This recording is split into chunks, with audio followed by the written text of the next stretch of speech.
Wer kennt das nicht? Das neue Jahr beginnt und die Liste der Vorsätze ist riesengroß. Einen Vorsatz, den man nur allzu oft hört, lautet: Ich fange mit dem Laufen an. Und schon schießen einem die Bilder durch den Kopf. Sommer, Sonne, Sandstrand und barfuß durch die Wellen laufend.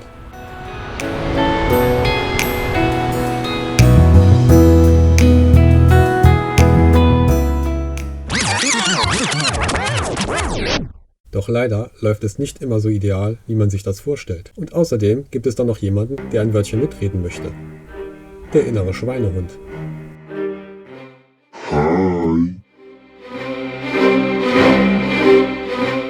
Der kennt alle Ausreden, um nicht zu laufen, um zu Hause zu bleiben und auf der Couch liegen zu bleiben, nur allzu gut.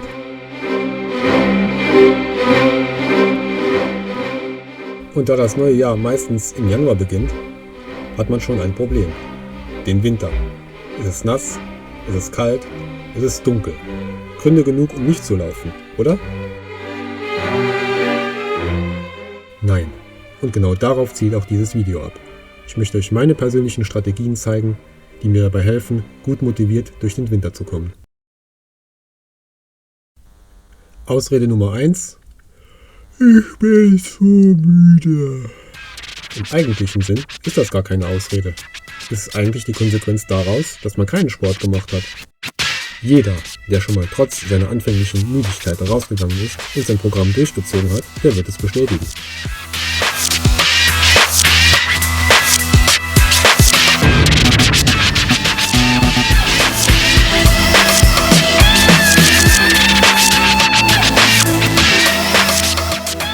Nach erfolgtem Training fühlt man sich durch die erhöhte Sauerstoffaufnahme deutlich frischer und agiler.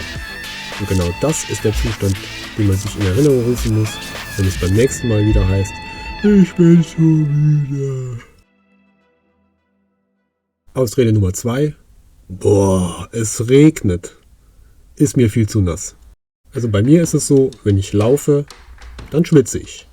Und ich denke, dass es bei den meisten Läufern wohl nicht großartig anders sein wird. Und dann stellt sich mir die Frage, wo ist da der Unterschied? Ob ich von außen durch den Regen nass werde oder von innen durch meinen Schweiß?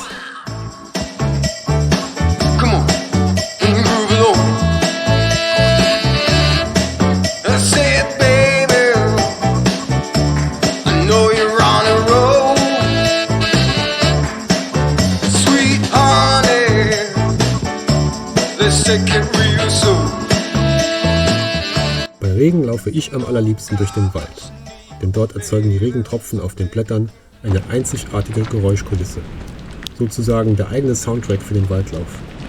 Und außerdem hat der Regen noch einen ganz praktischen Vorteil: die Luft ist deutlich sauberer. Ausrede Nummer 3. Es ist zu dunkel.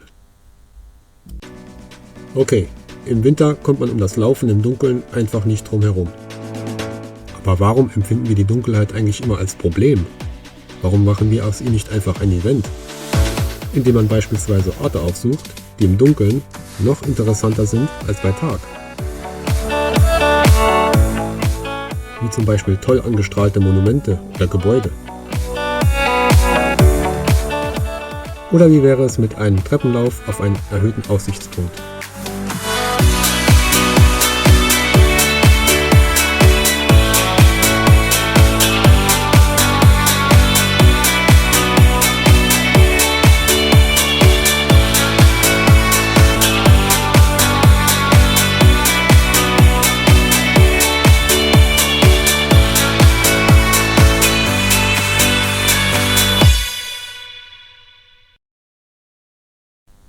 Ausrede Nummer 4. Boah, viel zu kalt.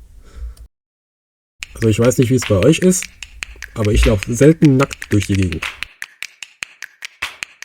Jeder, der ab und zu Sport treibt, sollte doch einen gewissen Fundus an Funktionskleidung im Kleiderschrank haben.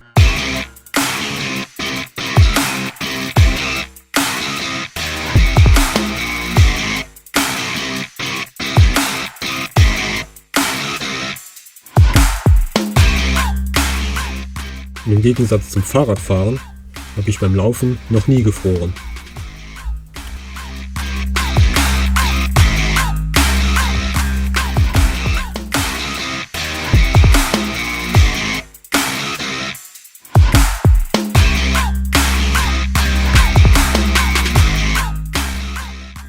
So, das waren jetzt kurz meine Tipps, die mir immer ganz gut durch den Winter helfen.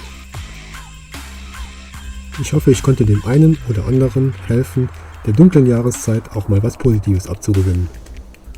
Um euch zum Schluss zu zeigen, dass die Wintersaison nicht immer nur grau, nass und dunkel sein muss, habe ich euch noch ein paar Laufimpressionen aus der winterlichen Bretagne mitgebracht.